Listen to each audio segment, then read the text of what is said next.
What infinite heart's ease must kings neglect that private men enjoy? What have kings that privates have not too, save ceremony, save general ceremony? And what art thou, thou idle ceremony? What kind of God art thou, that sufferest more of mortal griefs than do thy worshippers?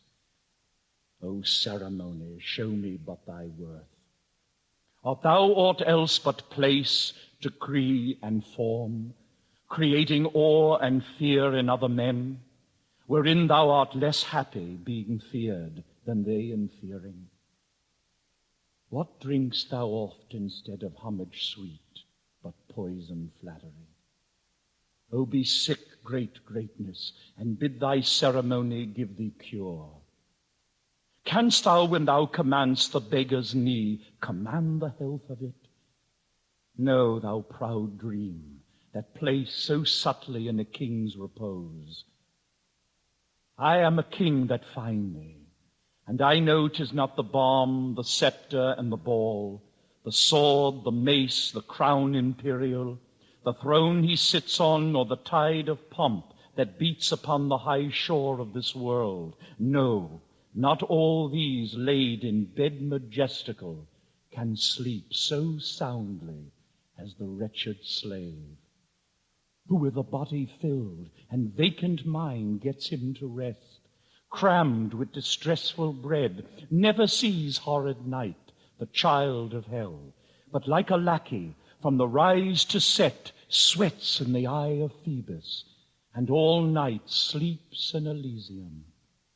Next day after dawn doth rise, and help Hyperion to his horse, and follow so the ever-running year with profitable labor to his grave. And but for ceremony, such a wretch, winding up days with toil and nights with sleep, had the forehand and vantage of a king. No matter where, of comfort no man speak. Let's talk of graves, of worms and epitaphs.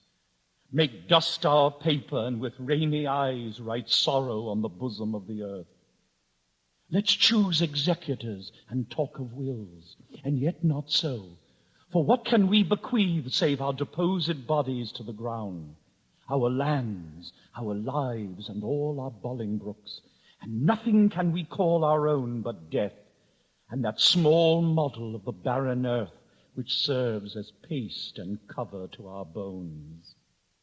For God's sake, let us sit upon the ground and tell sad stories of the death of kings, how some have been deposed, some slain in war, some haunted by the ghost they have deposed, some poisoned by their wives, some sleeping killed, all murdered.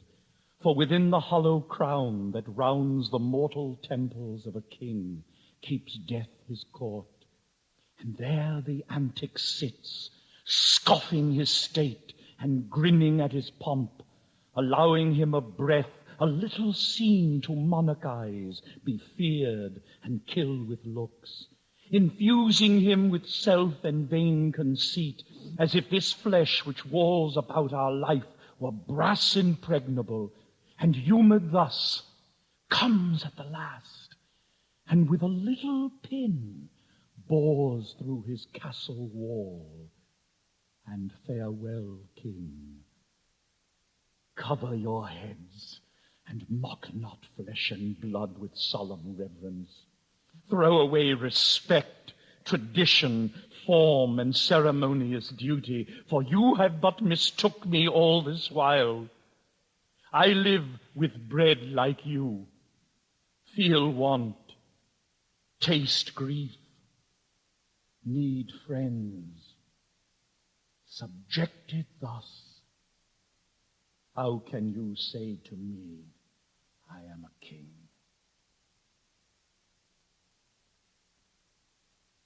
How many thousands of my poorest subjects are at this hour asleep? Oh, sleep, oh, gentle sleep, nature's soft nurse, How have I frighted thee, that thou no more wilt weigh my eyelids down and steep my senses in forgetfulness? Why rather sleep? Liest thou in smoky cribs upon uneasy pallets, stretching thee and hushed with buzzing night flies to thy slumber, and in the perfumed chambers of the great, under the canopies of costly state, and lulled with sound of sweetest melody? O thou dull god, why liest thou with the vile in loathsome beds, and leav'st the kingly couch a watch case or a common larum bell? Wilt thou upon the high and giddy mast seal up the shipboy's eyes, and rock his brains in cradle of the rude imperious surge, and in the visitation of the winds which take the ruffian billows by the top, curling their monstrous heads and hanging them with deafening clamor in the slippery shrouds, that with the hurly death itself awakes? Wilt thou, O partial sleep, give thy repose to the wet sea boy in an hour so rude, and in the calmest and most stillest night, with all appliances and means to boot, deny it to a king? Then happy low, lie down. Uneasy lies the head that wears a crown. Why doth the crown lie there upon his pillow, being so troublesome a bedfellow? O polished perturbation, golden care, that keeps the ports of slumber open wide to many a watchful night, sleep with it now. Yet not so sound and half so deeply sweet as he whose brow with homely biggin bound snores out the watch of night. O Majesty, when thou dost pinch thy bearer, thou dost sit like a rich armor worn in heat of day that scalds with safety. By his gates of breath there lies a downy feather which stirs not. Did he suspire, that light and weightless down perforce must move? My gracious Lord, my Father, this sleep is sound indeed. This is a sleep that from this golden wriggle hath divorced so many English kings. Thy due from me is tears and heavy sorrows of the blood, which nature, love, and filial tenderness shall, O dear Father, pay thee plenteously. My due from thee is this imperial crown, which as immediate from thy place and blood derives itself to me. Lo, where it sits, which God shall guard, and put the world's whole strength into one giant arm, it shall not force this lineal honor from me.